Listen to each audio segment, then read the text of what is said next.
Aga miks tagasi sellepärast, et tema olen selle töö teostanud, see leping on pakkunud. Kuigi see riigihankes oli, et Maves on kas Ei ole lihtsalt, et see ekspertiiside või see süsteem, mis oli, me tegime sinna koos esimese koostaotluse, mitte pakkumise, me tegime koostaotluse, et sinna sellesse süsteemi sisse saada. Ja teie hakkate seda koosolekut juhtima, et tahaks teada, kuna tuleb siis normaalse ette teatamise ajaga avalikkusele müra koosolek. Sest praegu ei ole see ongi avalik müra koosolek, kus me tegelikult tutvustame teile neid, me võime ka vaikselt pihta hakata, kui te seda leiate aega olevat õige. Et see täna siin ongi müra uuringute tutvustusõhtu. Ja kindlasti võib alati öelda, mis on normaalne ette teatamine, mis mitte. Müra uuring on valminud ja meie esimene soov oli teile võimalikult kiiresti ka meie tulemusi näidata. Ma arvan, see võiks olla tänase õhtu üks juhtmõtteid. Tegelikult on olukord selline, et eilse õhtu seisuga ei olnud Kaitseministeeriumi kodulehel vastavat infot, ei olnud riigikaitseinvesteeringute lehel vastavat infot. Ei ole sellest räägitud ei raadios, ei televisioonis, kui muudel Nursipalu teemadel võtame näiteks hüvitiste eelnõu, mida tegelikult ei ole veel olemas, sellest on juba uudis tulnud, on ju, aga nii olulisest koosolekust nagu müra uuring ei ole infot inimestele antud ja ei ole normaalne eeldada, et valdadele 4. juunil saadetud info suudetakse valdade poolt edasi anda. Et vallas on ka teatud tööajad ja inimesed ei suuda seda infot edasi anda. Et info etteandmise aeg peab olema mõistlik ja praegu peab välja kuulutama uue koosoleku aja, mõistliku ajaga, mõistliku etteteatamise ajaga. Võtame selle info teadmiseks, aga tegelikult ma tahan öelda aitäh teile, kes te saite tulla selle teie jaoks tõepoolest võib-olla lühikese etteteatamistähtajaga, aga see ei tähenda seda, et me müra uuringust alates tänasest rääkima ei hakkaks. Ja te saate ka müra uuringud kõik kätte ise uurimaks, oma tähelepanekuid tegemaks, selleks kõigeks ongi nüüd protseduurid. Aga alustame täna sellest, et anname kõigepealt ülevaate. Kas te saate, palun vastake küsimusele, siis ma kohe lõpetan, et millal me saame oodata seda normaalse etteteatamisega koosoleku aega? Me võime arutada normaalsete etteteatamistähtaegade tähtaegu teiega pärast seda, kui me oleme selle esitluse teie jaoks ära teinud. Kas nii võiks olla? Et ma siiski alustaksin sellest, et meil on täna aega 1,5 tundi, kella 7:30. Kõik teie küsimused saavad loodetavasti vastused. Eks mõtleme välja siis ka normaalse etteteatamistähtaja. No kuu aeg on normaalne etteteatamistähtaja. Vähemalt 2 nädalat peaks olema ette teatatud. Kas teil on mitu miljonit kommunikatsiooni eelarve, kas te ei suuda seda normaalselt teha? Me võime selle küsimuse juurde tulla tagasi küsimuste voorus. Alustame algusest. Aga mõtlen nii kaua. Jaa, selge. Eks vastuse ikka leiame. Aga aitäh teile, kes te täna olete siia tulnud ja me tõepoolest kõige esimesena tahtsime teile rääkida nendest leidudest, nendest uuringutest, mida me oleme Nursipalu harjutusvälja laiendamisega seoses teinud, mis puudutavad siis müra. Ja täna on mul hea meel siin endaga koos esitleda ja tervitada Riigi Kaitseinvesteeringute Keskuse harjutusväljade portfellijuhti Elari Kalmaru, teise jalaväebrigaadi ülemad kolonel Mati Tikerpuud ja ka ettevõte, kes müra uuringu teostas, selle ettevõtte keskkonnamüra vanemkonsultanti Akukonist Ingrid Leement. Ja ma arvan, et oleks arusaadav, kuidas me siis sellega edasi liigume, ongi niimoodi, et kõigepealt palume Ingridil teha ülevaate sellest, millised olid peamised leiud, mis on peamised tulemid nendest müra uuringutest ning seejärel saavad sõna ka Elari Kalmaru ja Mati Tikerpuu ning seejärel on juba teie kord esitada küsimusi, kommentaare, ettepanekuid, mida ma ütlesin alates tänases saatedega, nagu ikka te teate, saata harjutusväljade meiliaadressile ka, millised on teie tähelepanekud, leiud ja nii edasi, aga selle juurde tuleme. aga kui teile sobib, siis ma annaksin kõigepealt uurijale ülevaateks sõna. Ingrid, palun. Ja mina olen Andri Maimets, kaitseinvesteeringute kommunikatsiooni juht. Tere! Mina olen Ingrid Taimet, ettevõttest Akukon. Akukon on rahvusvaheline ettevõte. Me tegeleme akustiliste mõõtmistega, ehitusakustikaga, ruumiakustikaga, keskkonnamüraga ja vibratsiooniga.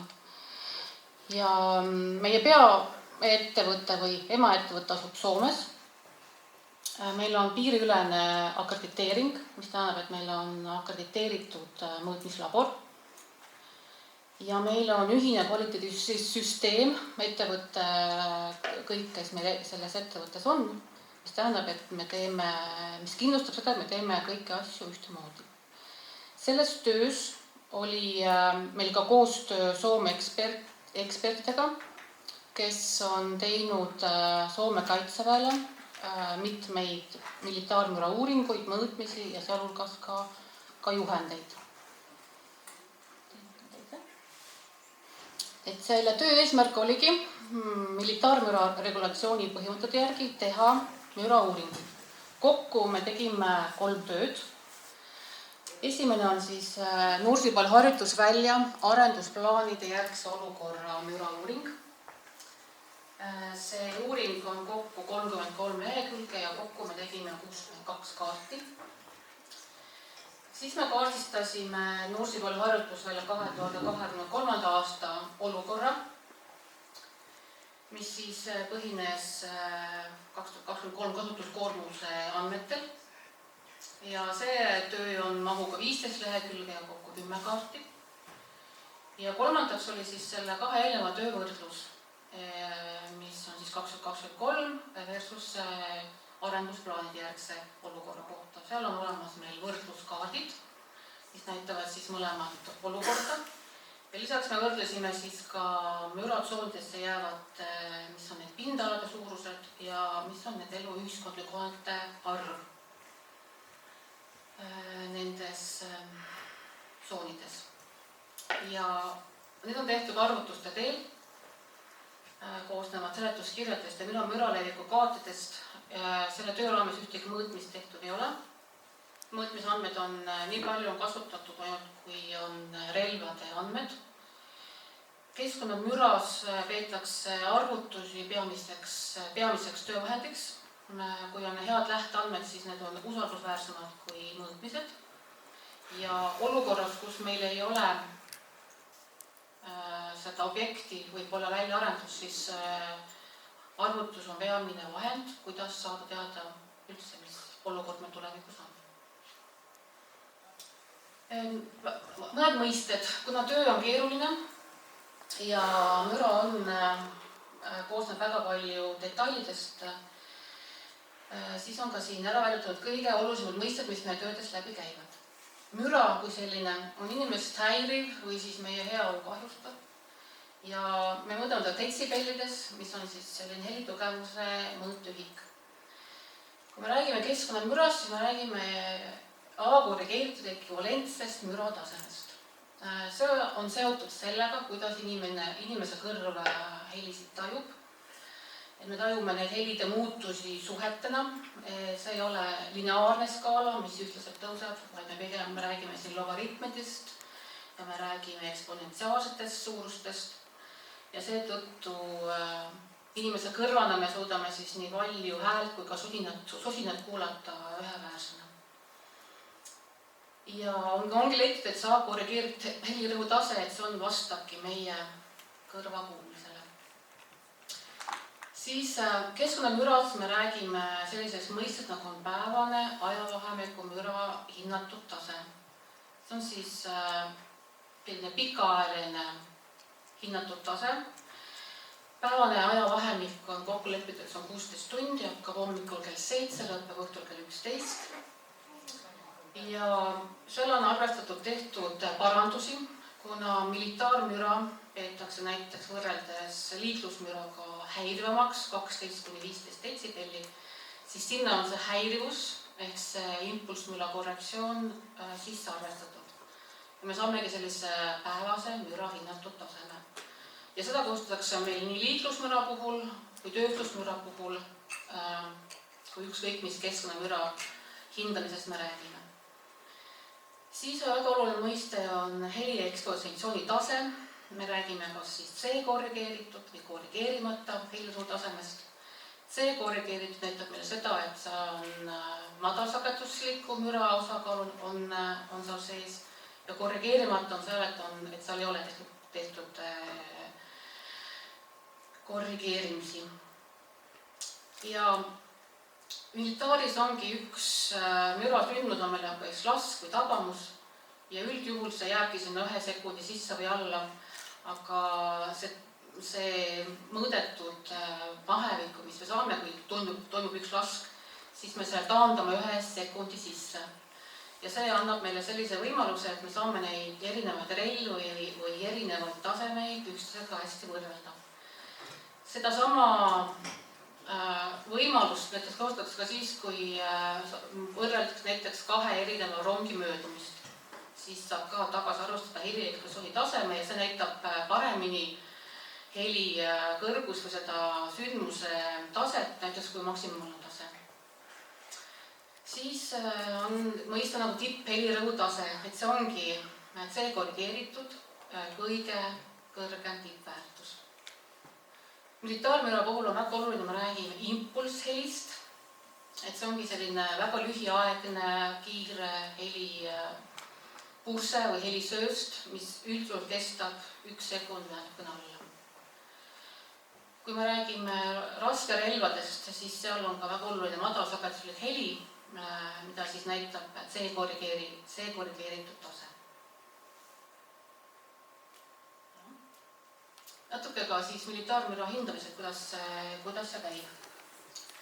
Hästi oluline on meie jaoks relvade müra emissiooni andmed. Iga relv on erinev, iga relv müratase on erinev oma sageduse, helitaseme ja suunduvuse osas. Üldjuhul, kui lastakse, siis suurem müra läheb sinna poole, kui lastakse, aga on ka neid relvi, kus müra tegelikult läheb hoopis tahapoole. See on relviti erinev. Ja seetõttu ongi oluline teha hästi headest tingimustest relva müra emissiooni mõõtmise. Kui meil on olemas head andmed, siis neid võib panna mudelarvutustesse erinevates kohtadesse ja me saame nende põhjal teada müra leviku.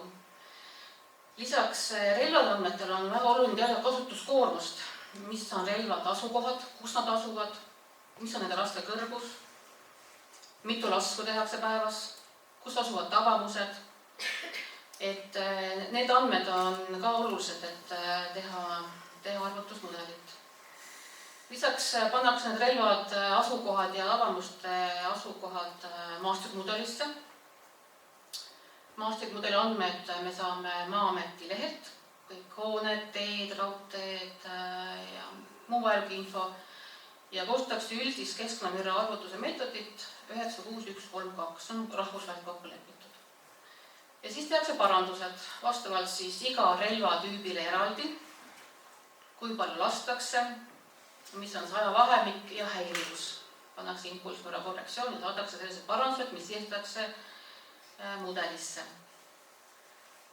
Ja siis ongi meil tulemused. Me saame kas siis müra hinnatud taseme, mis on selline keeruline mõiste, mis on siis kirjeldab meile seda hinnatavat perioodi ajavahemikul 7-23 ja siis üksik müra sündmus. Räägime ka siis üksikust tabamusest ja üksikust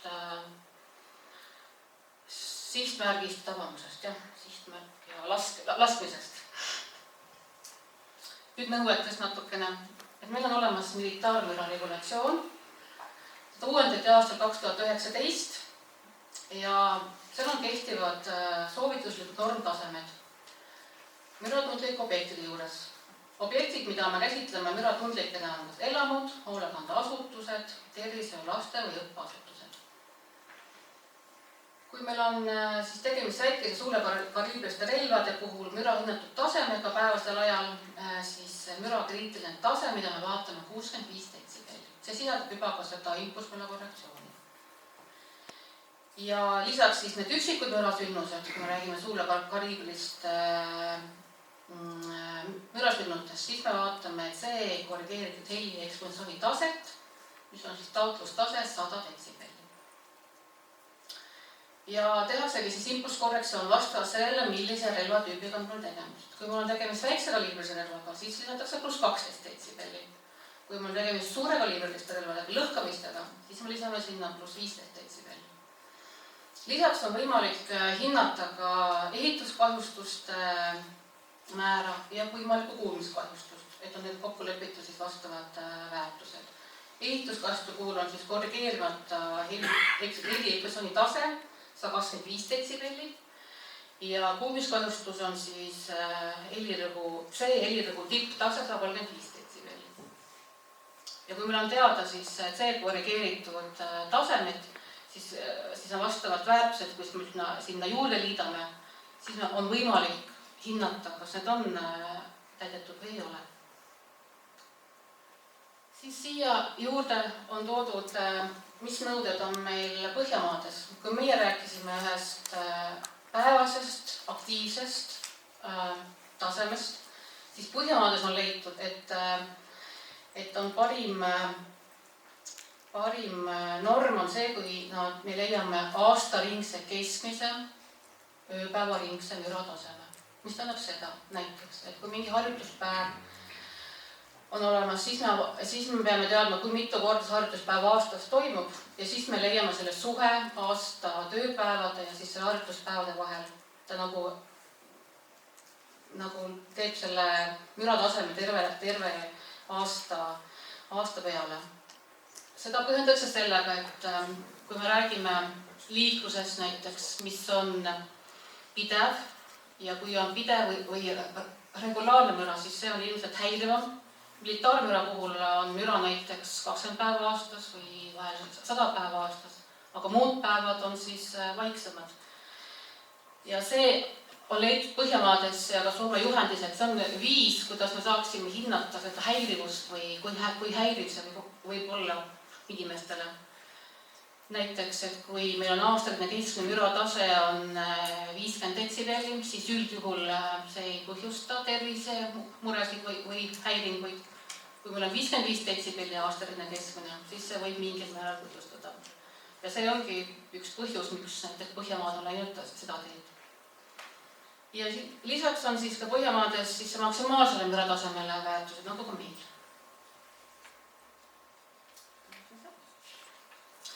Siin on nüüd joonis olukorras, mis meil on praegult ja mis meil on tulevikus. Punasega on see piirijoon, mis tähistab praegult harjutusvälja piiri. Punane ring, mis on seal keskel, tähistab seda ala, kus toimub praegult laskmistegevus. Ja must on siis vastavalt arendusplaanide järgne olukord.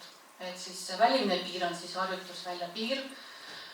Mainin juurde, et see piir on seisuga eelmise aasta oktoobris 2023, et see piir on nüüd natuke muutunud, aga see kaartidele kajastu. Ja siis on seal 4 ala, kus toimub siis laskmistegevus ja siis ka uksualad, kuhu siis lastakse, kus on siis sihtmärgiala.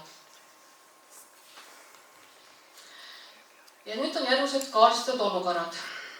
Et militaarmüra regulatsioon näeb väga täpselt ette, millised olukorrad on vaja kaardistada ja mis on need stsenaariumid.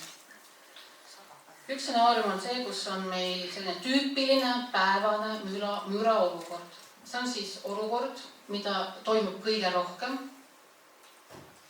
Ja see siis sisaldab käsitulirelvade harjutusi. Siin ei ole tegemist suurekaliibriliste relvade lahingmoona selles stsenaariumis ei kasutata.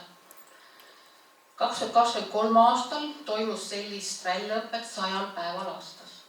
Laienduse puhul nähakse väljaõpet 145 päeva aastas. Ja öisaja vahemiku kaart ei ole, kuna sellel ajal tegevust meie andmetel ei kavandata.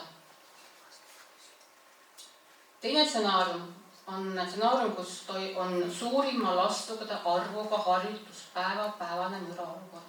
See on siis päev, kus on kõige rohkem laske, kõige rohkem relvi.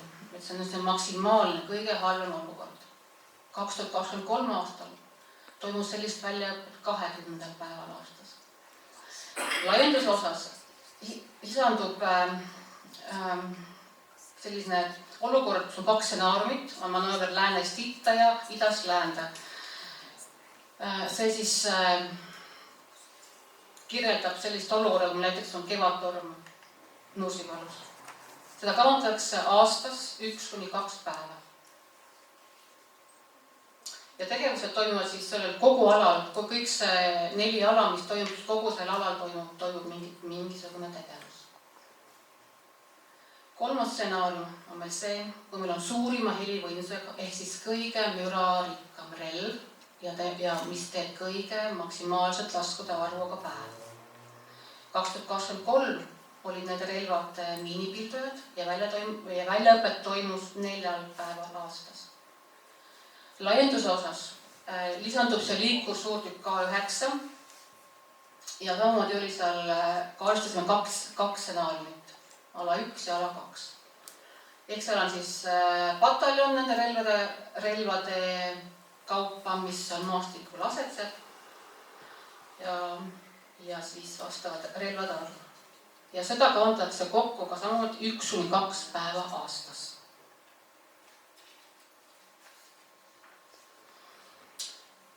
Siis on lõhkamises kasutada suurima lõhkaine kogusega päev.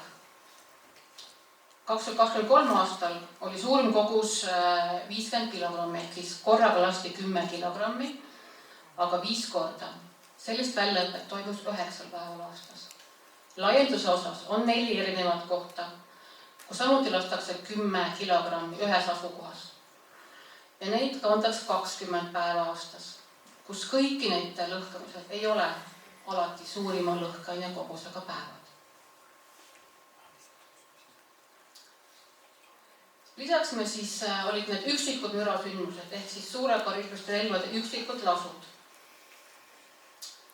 Et 2023 aasta kasutuskoormuse andmete alusel me saime andmed siis, kui toimus maksimaalse laskude arvuga harjutuspäev.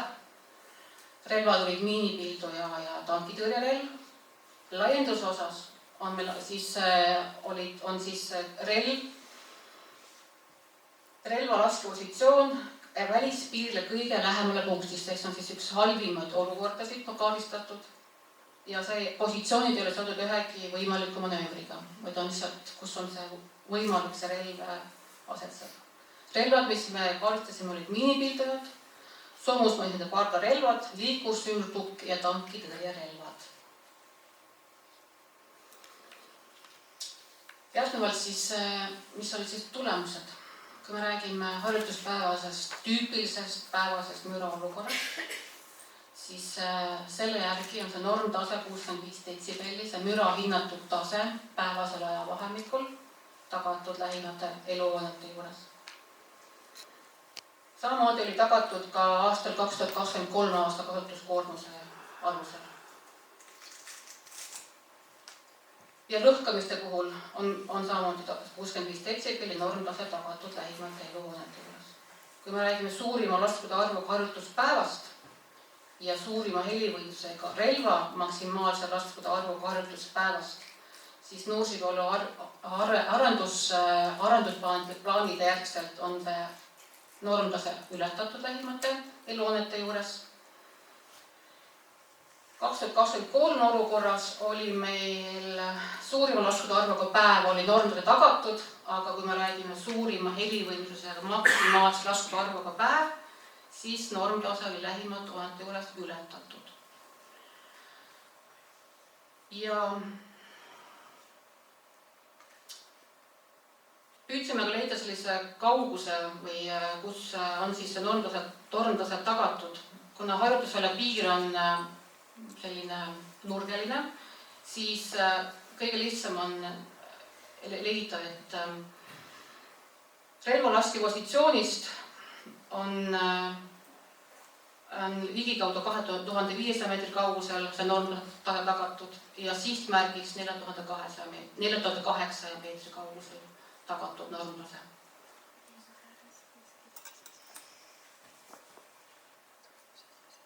Nüüd on üksikul asu mürasündmused. Ehk siis see korrigeeritud heli ekspositsiooni tase ja sellega seonduvad müraolukorrad. Osade relvade puhul, kui me räägime liikursuurtükist, siis on see korrigeeritud tase 100 detsibelli ületatud lähimate hoonete juures. Kaardistatud andmete järgi, kas siis on 100-104 või natuke isegi rohkem. Tagatud on see 1500-2500 meetri kaugusel laskmiskohast. Nende andmete järgi ehituskahjustuste või kuulmiskahjustuste osas jäävad saadud tulemused normidest madalamateks. 2023 aasta andmete järgi on normtase 100 detsibelli tagatud. Kui me räägime tavamustest, siis samamoodi osade relvade puhul on see ületatud normtase 100 detsibelli. Samamoodi on siis sihtmärgist, kui me räägime tankitõrjelvast, siis sihtmärgist kuni 4200 meetri kaugusel on see tagatud ja liikursuurtüki puhul kuni 3800 meetri kaugusel. Samamoodi nagu ka sihtmärgi puhul, laskmise puhul, on ehituskahjustuse ja kuulmiskahjustuse normid jäävad madalamateks. Need ei ole ületatud.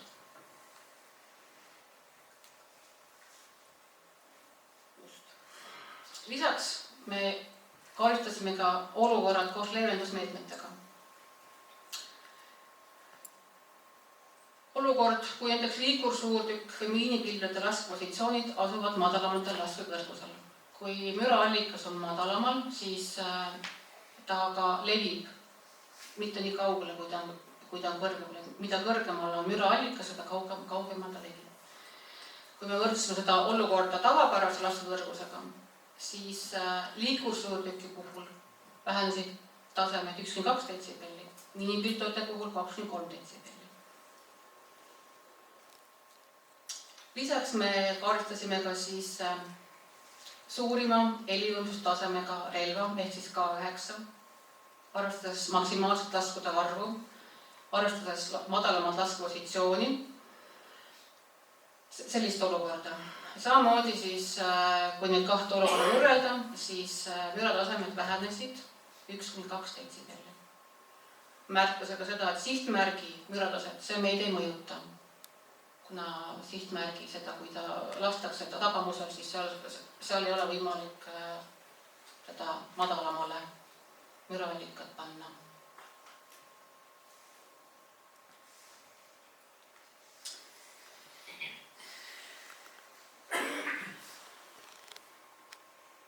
Siis oli meil kaart, kus me arvestasime ehk siis suurim helivõimsustasemega relv, jällegi K9, väiksemat relvade arvu ja väiksemat laskude arvu. Et kui meil maksimaalne arv oli 540 lasku, siis väiksem laskude arv 180 lasku. Ja selles olukorras väheneb lähimate eluhoonete juures müratase 5-10 detsibelli. Normtase on ikkagi seal lähimate eluhoonete juures ületatud. See vähenemine on tingitud sellest just, et kui me räägime detsibellidest, mis on seotud logaritmidega, siis nad liituvad ja lahutuvad teistmoodi. Ja üks selline rusikareegel on see, et kui näiteks laskude arv väheneb poole võrra, siis müratase väheneb 3 detsibelli. Selline on see matemaatika. Siis oli meil kaart, kus me arvestasime samamoodi seda väiksemat laskude arvu, väiksemate relvade arvu ja koos müravalliga laskupositsiooni taga.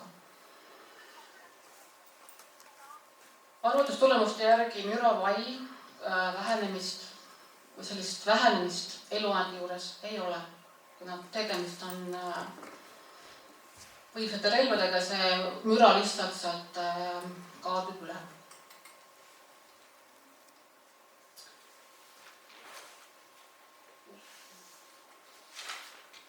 Lisaks me kaardistasime Carl Gustavi üksikul asu mürasündmuse C korrigeeritud müraolukorrad alternatiivsetes asukohtades.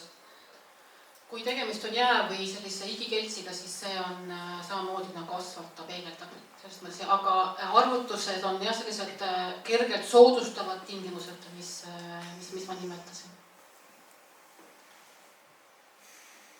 Minul oleks nüüd selline küsimus, et ma kuulsin hiljuti, et tegelikult laskemoona ei ole ja oleks vaja 1,5 miljardit laskemoona ostmiseks ja õppuste läbiviimiseks on ka juba soovitatakse teha seda nagu Nõuka ja Pau-Pau. Oli selline informatsioon käis. Ja kui ma õigesti mäletan, siis alguses räägiti sellest, et Nursipalu arendus läheb maksma 600 miljonit.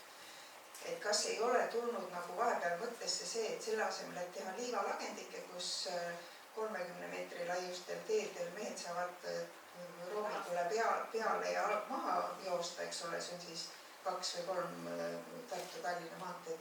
Et võib-olla oleks mõistlik nagu panna see laskemoona ja jätta üldse see nii massiivne Lõuna-Eesti rikkumine ära. Ja mul on ettepanek, et võib-olla kutsute üles, me muttidega juba arutasime, et meie küla võiks teha drooniüksuse. Et sellistest hajutatud drooniüksustest metsas ma ei jõua joosta, eks ole, mingisugust sükest asja ei jõuaks teha. Et sellistest asjadest tegelikult oleks teil lõppkokkuvõttes palju rohkem kasu nende venelaste vastu, kui sellest, kui teil on Võru linna ainukene pelgupaik nagu puhtaks raadatud. Ma proovin vastata. Mul on hea meel kuulda, et see kaitsetahe on nii hea, et te olete valmis ise ka moodustama drooniüksuseid või vaatlusüksuseid, et selles suhtes igati abiks ja läbi Kaitseliidu on need võrgustikud meil olemas ka.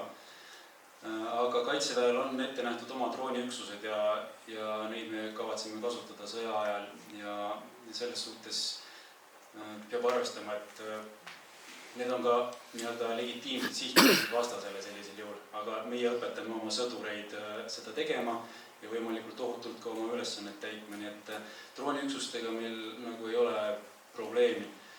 Aga mis laskemoona nüüd puutub, siis need summad, mis praegu ka avalikust läbi käivad, mida on kõike vaja juurde osta, siis seda on meil vaja sellisel juhul, kui sõda puhkeb ja siis on vaja hakata seda samas koguses ka välja laskma. Rahu ajal me selliseid koguseid laskma ei hakka, kindlasti mitte. Et selles suhtes, et need summad on nagu ja kogused on nagu väga erinevad. Me räägime kas sõjaaja vajadus või siis rahuaegne väljaõppe vajadus.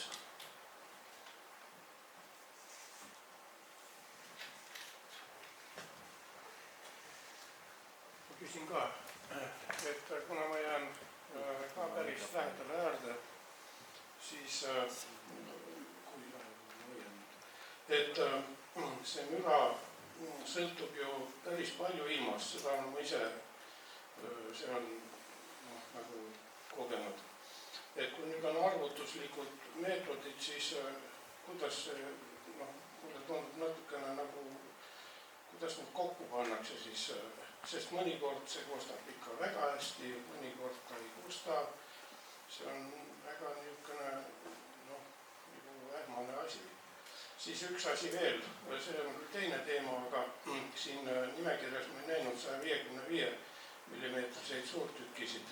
Need on ju ka tõsised relvad, aga kas need ei olegi seal arvestatud siis?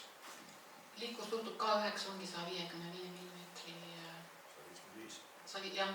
Või 155? Jah, ja selle kaliibri relv.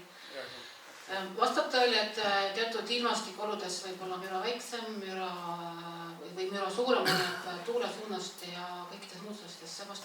See on täiesti vastab tõele. Aga arvutusi on kokku lepitud rahvusvaheliselt, et see kehtib nii militaarmüra puhul kui ka teiste keskmemüra puhul, et me nagu hindame sellist pikaajalist olukorda ja seal on kokku lepitud, et me kasutame selliseid kokku lepitud ilmastikud tingimused, mis on siis natuke soodustavad seda müra levikut.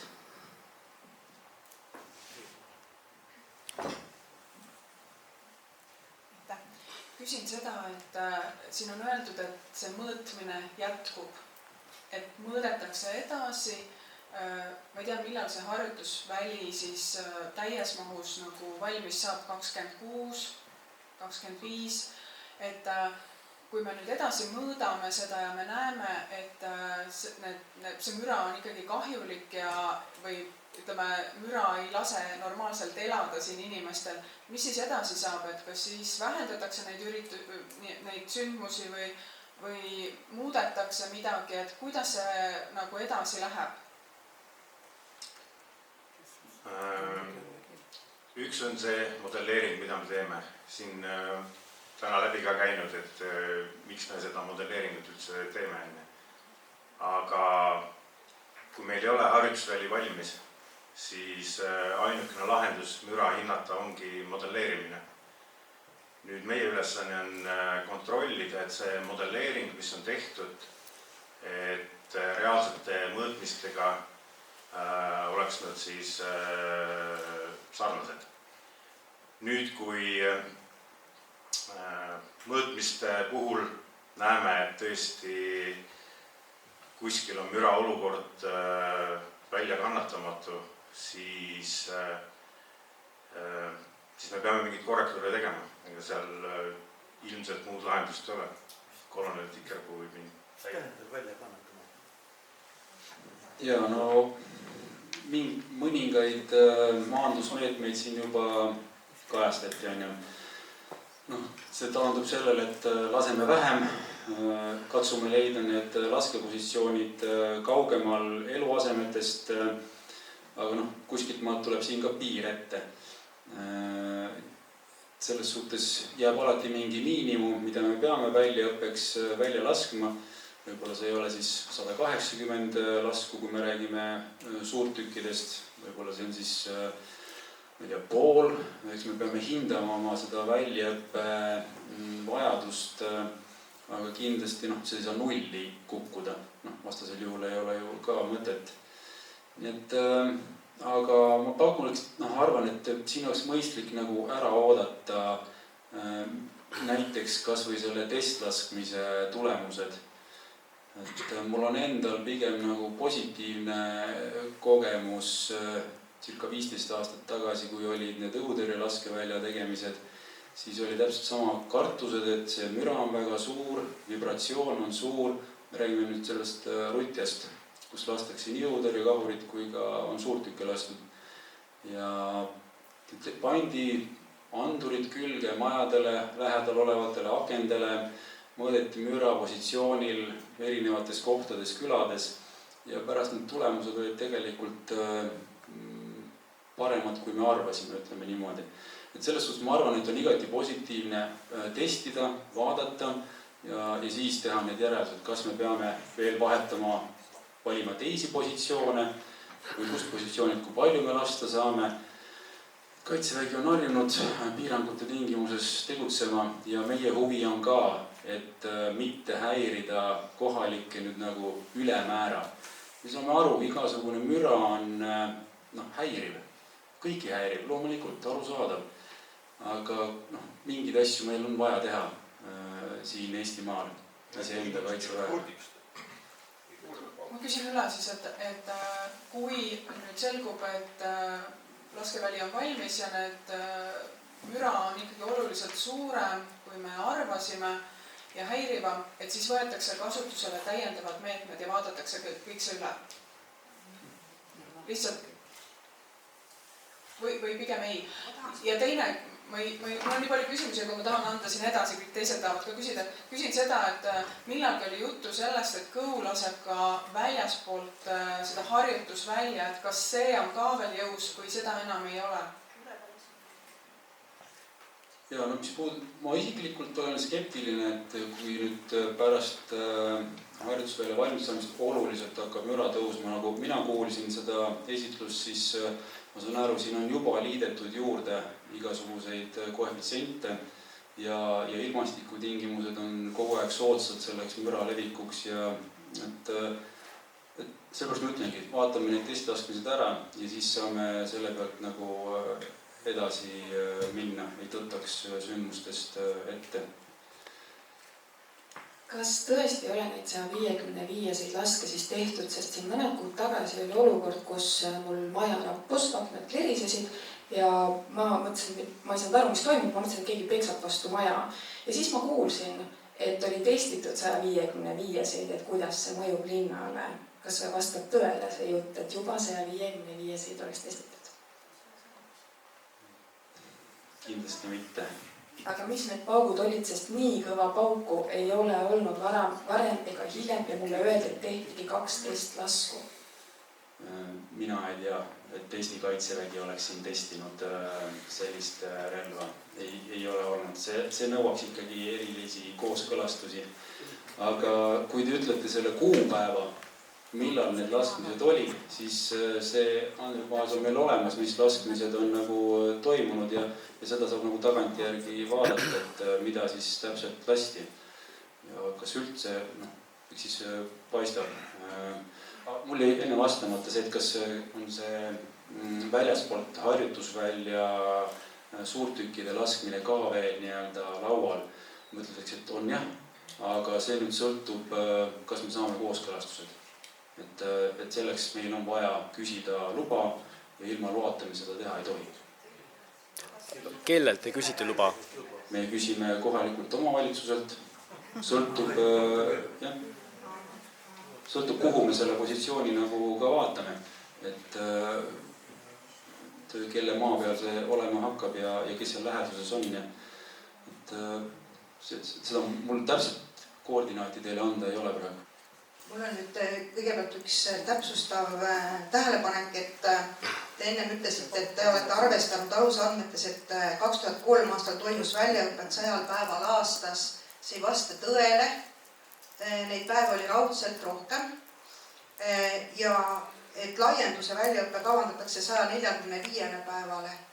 Ja see, mida te praegu ütlete, et võib-olla mitte, võib-olla tuleb, me peame praegu ikkagi lähtuma dokumendist, arendusprogrammist, kus on 250 päeva. Et järelikult need alusandmed on olnud valed ja küsimus on nüüd selle detsibellide kohta, et kui alusandmed on olnud valed, et milline nende alusandmete järgi see maksimum olukord siis on, et kas te saaksite palun näidata meile kaarti seina peale, kaugele see müra siis ulatub? Päevade arv, mida te nimetasite, kas meil on 100 või 150 päeva, see kaardi andmeid ei muuda. Kaart, mida meil on üks harjutuspäev. Ja harjutuspäeva raames on siis, kus asuvad relvad, mis on nende laskpositsioon, kus on sihtmärgi ala, kuhu nad lasevad, mitu lasku tehakse. Selle põhjal me saame selle kaardi.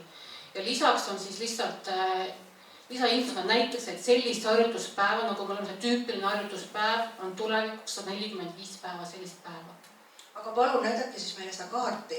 Näidake siis erinevaid variante. Milline on olukord, maksimaalne müra olukord Lääne-laskeväljal, kui seal tehakse kõva pauku. Milline on maksimaalne müra olukord, kui tehakse Ida-laskeväljal või lõuna. Et 2021 uuringus juba oli näha, et Nursis olid juba normid ületatud, kui te praegu väidate, et norme ei ületata. Kes vastutab sellest, kes võtab selle vastutuse ja ütleb, et norme ei ületata? Ja mis piirist neid norme siis ei ületata? Nagu ma ennist ütlesin ka, et kõik need kaardid, kõik, mis ka teid huvitavad, ükskõik millise põhjalikkuse astmega tulenevalt, mis nagu uuringus oli, need on kõik homsest kättesaadavad ja vaadatavad.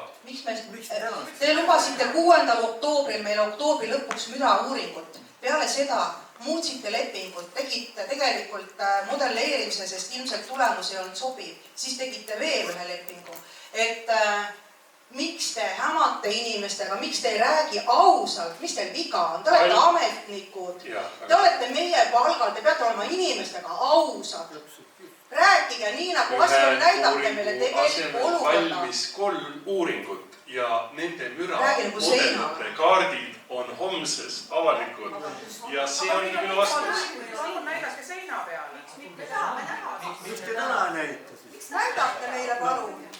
Väga keeruline on saata, sellepärast, et mul ei ole võimalik seda teile kuhu saata. Te olete kommunikatsioonijuht, võime hääletas inimene, palun pange üles praegu seinale. Võimekas ma olen, aitäh, aga mürakaarte mul teile täna siin anda ei ole. Homsest aga küll on need kaitseinvesteeringute kodulehel olemas. Siis on palun järgmine koosoleku aeg meile öelda, kohe. Ma tahaks ühe asja veel ära klaarida, siin jäi kõlama, et nagu valesid alusandmeid on kasutatud. See on seesama teema, mida ma enne kommenteerisin, et kas on 145 või 250, et me peame kogu aeg vaatama täpselt, millistest päevadest me räägime, kas me räägime laskepäevadest või räägime harjutuspäevadest.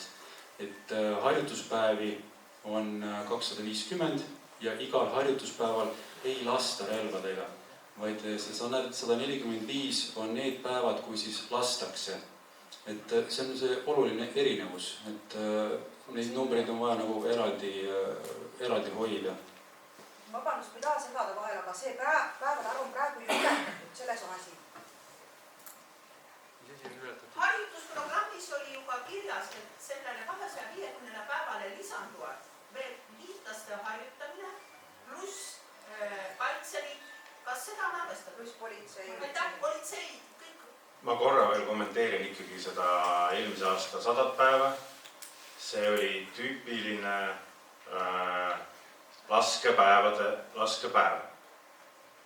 100 päeva oli tüüpilist laskepäeva. Ehk 100 päeval toimusid sellised laskmised, kus lasti põhimõtteliselt automaati. Sellele 100 päevale lisaks lastakse miinipildujaid, lastakse tankitõrjet, tehakse lahing laskeharjutusi. Minul on selline küsimus.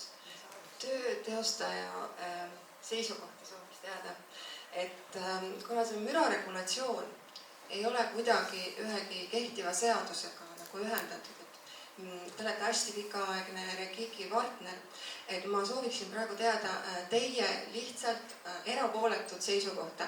Kas te vaadates seda, kui suure hooga meil täna harjutusväljakuid laiendatakse ja kavatsetakse laiendada, kas militaarmüraregulatsioon vajab seadusega liitmist?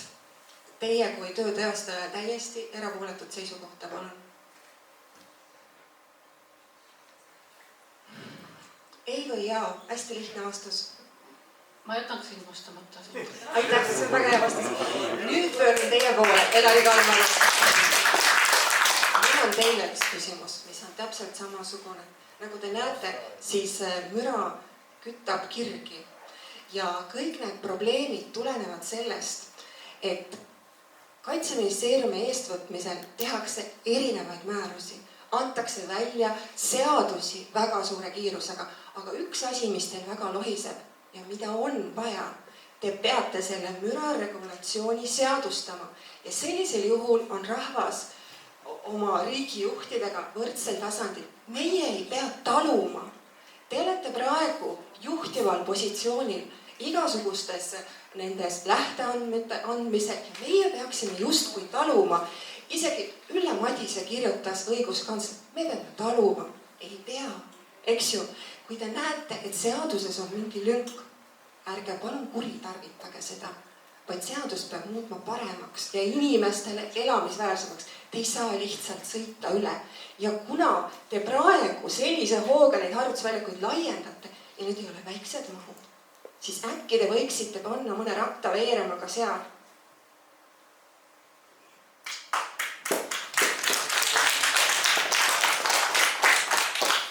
Aitäh küsimuse eest. Müraregulatsioon, meie ise oleme selle kehtestanud. Seda me jälgime. Aga võtame need samad Põhjamaa näited, mis seal on. Et ma ei tea, kas see enne ei kõlama, aga Põhjamaa näidete puhul on meie normid rangemad. Lätis ei ole ühtegi regulatsiooni. Küsimus, Põhjamaadel kui kaugel asulatest on need lahingupositsioonid teil? Ei, need harjutusväljad erinevad. Nii, kui kaugel seal on elamispiirkondadest ja kui lähedal meil on? Seal on nagu vaks vahet, eks ole? Taanis on põhimõtteliselt üks on kindlasti, mis on kohe linna kõrval küll, jah. Taanis, aga kuidas Soomes on, sõidavad mitusada kilomeetrit enne, kui kuskile jõuavad? Meil on 4 kilomeetri kaugusel. On ju vaks vahet. Mis selle Taani linna nimi on, palun mulle ka? Jah. Ma kindlasti peast ei oska seda öelda. Aga kuulsa Nii, aga siin oli küsimus. Ja te vabandasite seda vähest info levikut sellega, et hästi kiiresti tahtsite meieni selle uuringu siis tuua, aga arvestades, et teil on nii võimekas kommunikatsioonispetsialist, siis neid kanaleid, kus oleks veel seda infot saanud levitada, ma arvan, et neid oli väga palju rohkem. Mina täiesti juhuslikult nägin Facebookist. Kõigil inimestel ei olegi Facebook ja mina ei ole ka seal ülemäära palju. Ühe korra trehvasin ainult nägema kogu lugu, tänu sellele ma olen täna siin, kui paljud jäid tulemata seetõttu, et see info ei jõudnud nendeni. Ja siis ma mõtlen, mis see loogika on, teil on selline rahastus taga, teil on nii võimekas kommunikatsioonispetsialist, aga miks info ei levinud? Ja siis ma mõtlen, et meie kaitsevõimet olete täna siin väga saanud näha, aga kas te kardate rahvast või? Ma arvaks, küsimus on mulle. Tänan kommentaari eest, ei karda. Siis järgmist koosolekut, kus ongi ette teada pikem aja. Ma usun kindlasti ja kohtume väga paljude koosolekutel veel. Aga müra teema.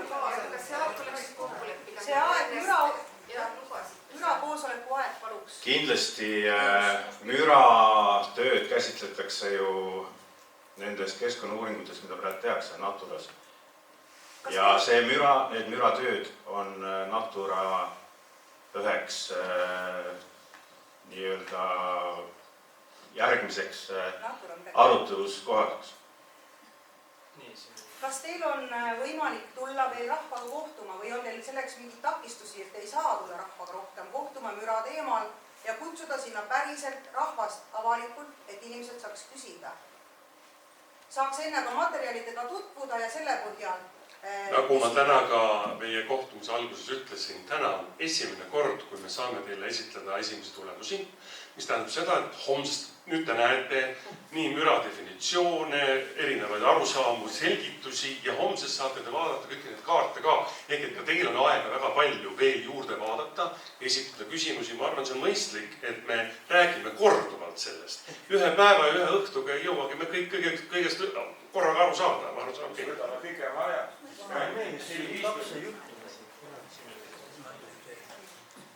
Mul on veel üks väike küsimus, et kas nüüd võib-olla KIK-i esindaja või et kas selle mürauuringu tulemuste põhjal on teil nagu plaanis teha mingisuguseid soovitusi selle toetusmeetme täiendamiseks, et näete, et seal nagu osaliselt, kui seda harjutusel ja piirist tõmmata lihtsalt seda 2 kilomeetrit ja 4 kilomeetrit, et see ei lähe nagu, ei jookse nagu praegu nagu nende müradega, et osaliselt jookseb ta tegelikult lõuna pool, üsnaga kaugemale välja ja põhja pool mõnelt poolt nagu natuke vähem.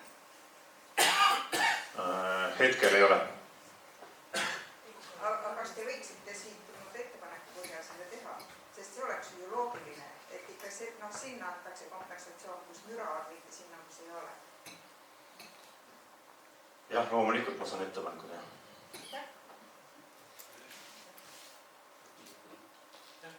Nii, küsimus.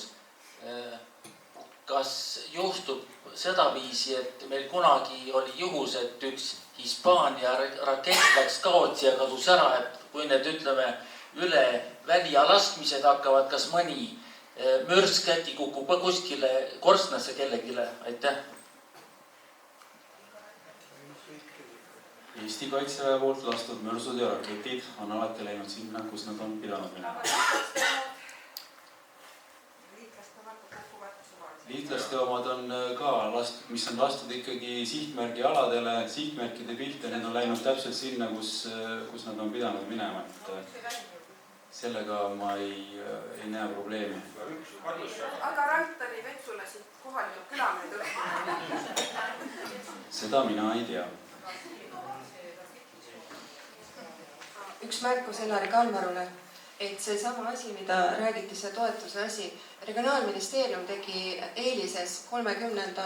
mail ettepaneku täpselt selle sama toetusmeetmele ja muu hulgas tõi ta seal välja, et seal peab arvestama müraregulatsiooni, mis võiks anda vahemikku, mitte mingit kindlat asja. nii et lugege palun seda Regionaalministeeriumi ettepanekut ka sellele meetmele ja esitage need nagu täiendavalt koos kodaniku ettepanekutega. Mul on veel üks küsimus müra uuringu teostajale, et me teame, Soodla keskkooli puhul on ka nagu tehtud neid müra uuringuid ja seal ka väidetavalt ei ületatud norme, aga ometi hiljuti rahvas ise pani raha kokku, tellis uuringu ja majade juures mõõdeti 120 detsibelli. Kuidas te seda kommenteerite? Et tegelikult inimesed, kui nad tellisid ka akrediteeritud müramõõtja, saadi niivõrd kõrge tulemus. Selleks, et seda tööd mõõtmise kommenteerida, ma peaksin nägema seda protokolli. Minu hinnangul ja kontrollida, kas tal oli selle keskkonnamüra puhul see akrediteering. Et niimoodi saad öelda, et kuna ka mõistetes oli juttu, et meil on hästi palju indikaatoreid, siis ma ei oska öelda, mida täpselt mõõdeti või mismoodi seda mõõtmist tehti. Seda peaks, kui on protokoll, siis seda saaks sealt lugeda ja näha.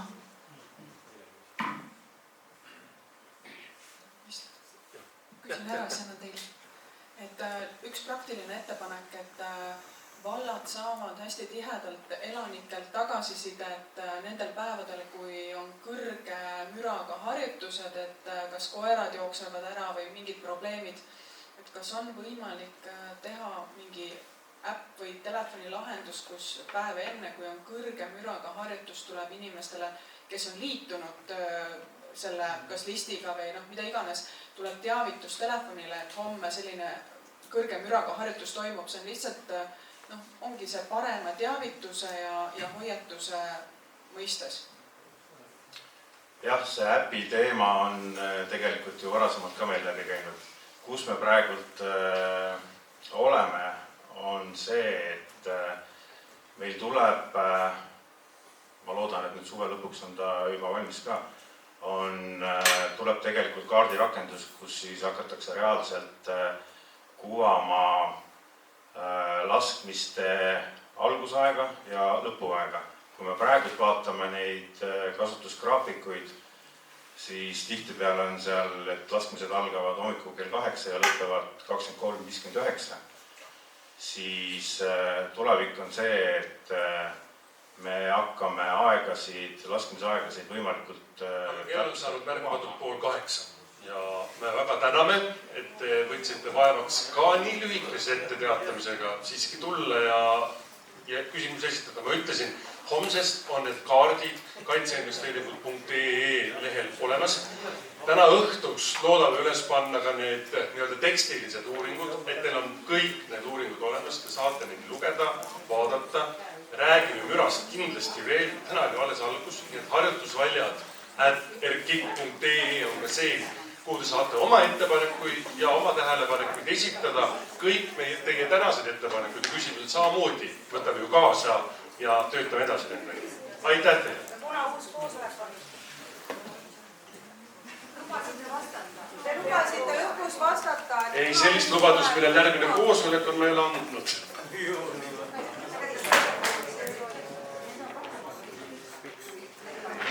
Siin see kõige alumine küsimus selline, et las ma mõtlen, mis me siin oli. Ahah, kui kaugelt see siis, et te ütlete, et see jääb madala. Ma kontrollin üle. Kas see, mis punktist see on võetud madala? See tuleb sellest, et mismoodi on see väärtus. Ja siis ma leian siit vastavalt ma siin liidan juurde mind teeksid ja vaatan, kas see väärtus on või ei ole ületatud. Selge. Aga see kaugus nagu siin eelmisel puhul, et 2004 ei mängi rolli või? Ei, see kaugus tuleb sellest, et on võetud tagamuse kohast ja vaadatud, kus see 100 detsibelli on tagatud. nii, aga siin, et ta ei ületa seda, et ta ei ole tervist kahjustav, kas see on siis... Siin väidab, et seda ehituskahjustust, kuulmiskahjustust, need normidest jätta, nende tulemust, arvutustulemust veel jätta madalama. Te võtate vastutuse selle eest või? See on arvutuslik olukord. Need on, mis meil on, et... Aga kas see tähendab, et ma seisan tabamuse kõrval või ma seisan tabamusest? Ma tõesti tahan aru saada. Kui kaugel ma sellest tabamusest olen, et ma kõrvakahjustust ei saa? Üldjuhul väidetakse, et see kuulmiskahjustus tekib siis, kui sa lased sealt kaugemale, siis seda üldjuhul ei teki. Aga kui kaugel? Me räägime normist, et kui sa detsibelli on...